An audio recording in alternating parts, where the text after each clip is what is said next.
चलो यार, मेरे को एक ही गाना ढंग से थोड़ा आता है, तो मैं केसरिया गा देती हूँ। नहीं, पतझड़ के मौसम में भी रंगी चनारों जैसी, चल के सन्नाटों में तू बिना के तारों जैसी,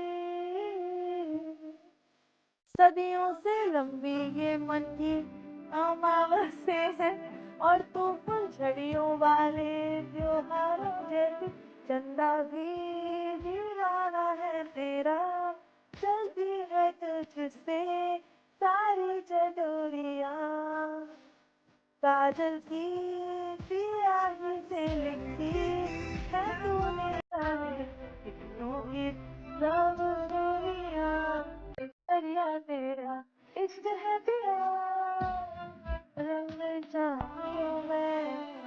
ठीक है, thank you so much everyone. I hope आप लोगों का दिन बना हो। And my favourite line was चंदा भी दीवाना तेरा। ठीक है, चंदा भी दीवाना है तेरा, है ना? So that has been my favorite line in this song.